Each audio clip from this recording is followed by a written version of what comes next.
ഭീകരവാദം പിന്തുണയ്ക്കുന്ന രാജ്യങ്ങളുടെ പട്ടികയിൽ ക്യൂബയെ ഉൾപ്പെടുത്തിയ അമേരിക്കയുടെ നടപടിയെ അപലപിച്ച് 73 രാജ്യങ്ങളിൽ നിന്നുള്ള 600 പ്രതിനിധികൾ ഉൾപ്പെട്ട കൂട്ടായ്മ രംഗത്തുവന്നു. ക്യൂബയെ തുടർച്ചയായി ഈ പട്ടികയിൽ ഉൾപ്പെടുത്തിയ അമേരിക്കയുടെ നടപടിയെ ജർമ്മനി, കോർബിൻ ഉൾപ്പെടെയുള്ള 600 പ്രതിനിധികളാണ് വിമർശിച്ചത്.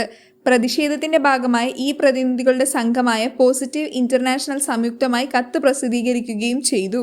വിവിധ രാജ്യങ്ങളിൽ നിന്നുമുള്ള 600 പ്രതിനിധികളിൽ ജർമ്മനി, കോർബിനെ കൂടാതെ അയോൺ ബെലാര, പീറ്റേഴ്സ് മെർട്ടൻസ്, അനൌട്ട് ലേഗാൾ, വിമൽ വീറൻസ് എന്നിവയും ഉൾപ്പെടുന്നുണ്ട്.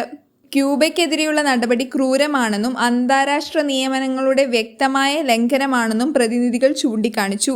ഈ നടപടിയെ ചോദ്യം ചെയ്തതായും ക്യൂബയെ പട്ടികയിൽ ഉൾപ്പെടുത്തിയ നിലപാടിൽ അടിയന്തര നടപടി സ്വീകരിക്കണമെന്നും കത്തിൽ പറയുന്നു. നിലവിൽ ക്യൂബയെ കൂടാതെ ഇറാൻ, സിറിയ, ഉത്തര കൊറിയ എന്നീ രാജ്യങ്ങളും ഭീകരവാദത്തെ പിന്തുണയ്ക്കുന്ന രാജ്യങ്ങൾ ഉൾപ്പെടുന്നതായാണ് അമേരിക്കയുടെ ആരോപണം.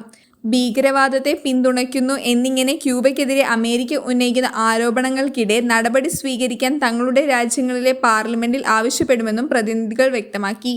ക്യൂബയെ പട്ടികയിൽ ഉൾപ്പെടുത്തിയതിലൂടെ രാജ്യത്തിന്റെ വ്യാപാര സാമ്പത്തിക ബന്ധങ്ങൾ ഇതിൽ വലിയ തോതിൽ ബുദ്ധിമുട്ടുണ്ടാക്കുന്നുവെന്നും പ്രസ്താവനയിൽ പറയുന്നുണ്ട്. ഇത് ക്യൂബയുടെ സമ്പദ് വ്യവസ്ഥയെ ഉൾപ്പെടെ ബാധിക്കുമെന്നും തുടർന്ന് ക്യൂബൻ ജനതയുടെ ജീവിത സാഹചര്യങ്ങളെയും സാരമായി ബാധിക്കുമെന്നും പ്രതിനിധികൾ ചൂണ്ടിക്കാട്ടുന്നു. ഒബാമ പ്രസിഡന്റായിരുന്ന 2015 കാലയളവിൽ ക്യൂബയെ പട്ടികയിൽ നിന്നും നീക്കം ചെയ്തിരുന്നുവെങ്കിലും 2021 ഡൊണാൾഡ് ട്രംപ് ഭരണകാലത്ത് ക്യൂബയെ വീണ്ടും പട്ടികയിൽ ഉൾപ്പെടുത്തിയിരുന്നു. എന്നാൽ ജോ ബൈഡൻ ഭരണകൂടം ക്യൂബയെ പട്ടികയിൽ നിന്നും നീക്കം ചെയ്തിട്ടുമില്ല.